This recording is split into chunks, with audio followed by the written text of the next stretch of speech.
jauh. Yang boboh nan bungongnya tahu deh. Dia yang pelelu depu dia. Kuno tampai juga di dunia dua. Hai bungong kulaja, hai bonan bungong janda bolong. Kita sudah beradu.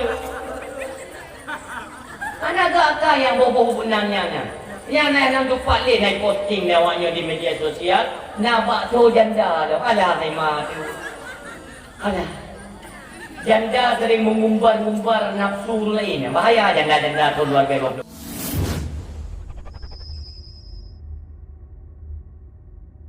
Boleh, aduh.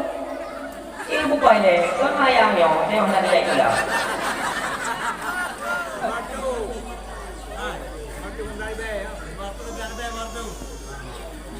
Oh, limau yang merantau. Jauh limau. Limau tak lagi cik mana orang tak goy. Lo kan nak apa tu limau? Limau tu ibadah ribe mahal tu. Sini yang jado yang timur tu. Yang nak buku mana buku. Agak tanya tanya motor kena tanya jauh Medan. Beda dia limau tu yang play motor ini. Dia putra kami. Gimana? Ya yang ku yang di trend ku yang lepeng. Ha? Yang lepeng yang betul ke putra kami. Yang motor ku dah grek. Tulak ke dia Medan. Ya nak buku yang penting ikhlas. Ya baik tanya macam mana? Ada buku pula dah naik kelas. Dah jago mana sudah. Kalau dua-dua tak apa jadi tapukan jalan. Ya baru datang malam dakwahnya kali ceramah. Ini baru mulai dakwah. Ini lontang yang dia bacaan mulut ini. Bacaan mulut. Puan yang dia untuk yang mana? Bacaan mulut no. Oh, perang mana weh? Dia lu pegang apa mana? Mulut lu pegang BO macam.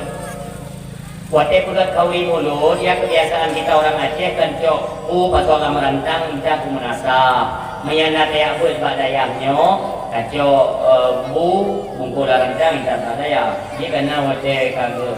Nah undangan mulut nah ya. Ini kanan juga. Undangan mulut nah ini. Ini umpamanya kan mulut ini, tak undang kampung dah di, belah adik mulut, diundang kampung nyam model ini. Jadi malam kena buka pengumuman hingga katanya nak undangan maulid Pak Daya Darul Ihsan.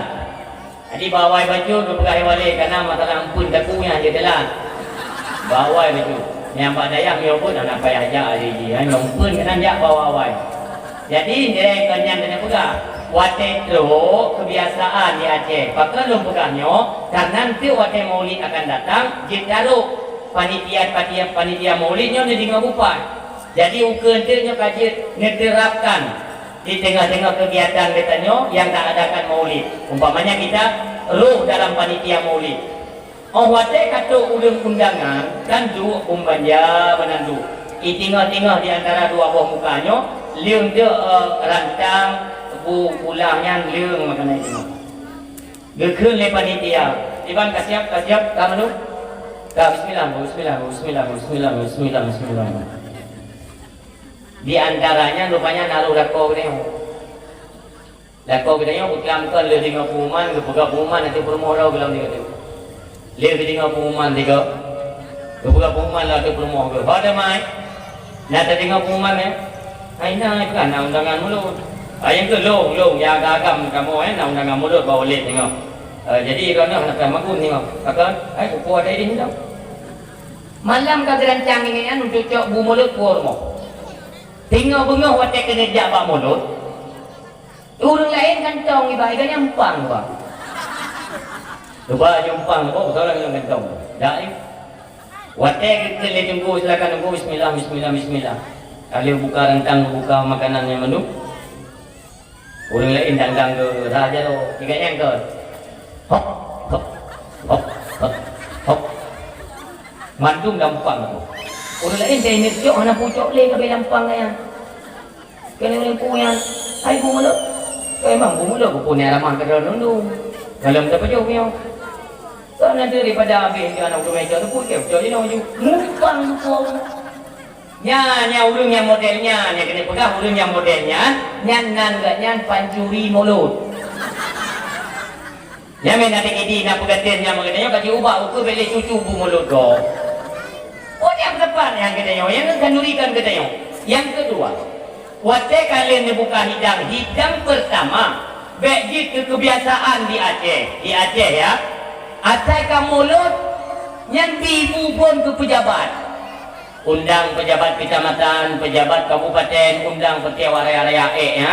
Non moto-moto plat merah ja awayan pun baju karena kita berkauria doangin bangai yang panitia itu bangai itu tunjuk apa panitia aku panitia aku pun aja kau akan pun kan mana tunggu yang hanya saja kawannya proposal hai teken hai bangai hai teken ini jual ni di bawah lu jelung teken kawannya saja tipulo ipaju dia mana sate Kauri mulut yang diulai Nabi ke anak yatim, fakir miskin, senangi mereka. Yang telah nak mulut itu mereka pajak-pajak mangan anak yatim. Coba bayangkan sayang dah anak yatim. Maka sampai tak sia-siakan. Pun bibu mulut ke anak yatim ni. Yang fakir miskin ini kenyang, santuni mereka sayangi, tak busuk kau oleh, tak tua, ya, kayu yang agak-agam. Ya, kayak sedih ni. Yang pelai ni kasih sayang, yang nyok ayahnya, barang ketujuh. Barang ketujuh. Dan cara kita nyoyang agak. Pokoknya sampai Jumeru imata anak yatim dan kampung yang musibahnya. Bengih Nabi, bengih Allah. Perhatikan bala. Ada Allah yang kau bengih anak lain. Kan akan pernah tengok. Nyo tak pray bengih Allah dia kebetulan rahmat. Nah. Kamu mangrung juga. Ada kau bengih Allah, perhatikan bala. Maka sampai turun bala, sampai bengih Allah kan. Maka santuni mereka yang anak yatim. Walau lagak ma yang lagak ma kita sayanglah kan yatim. Ingat dunia sampai roh iman Rasulullah dengan yatim dan sia-siakan. Maka fungsi terpegat kanduri maulid ialah untuk memberi kesenangan kepada anak yatim dan fakir miskin. Dan di dalamnya kita selingkan dengan salawat dan berzanji kepada Rasulullah Muhammad sallallahu alaihi wasallam.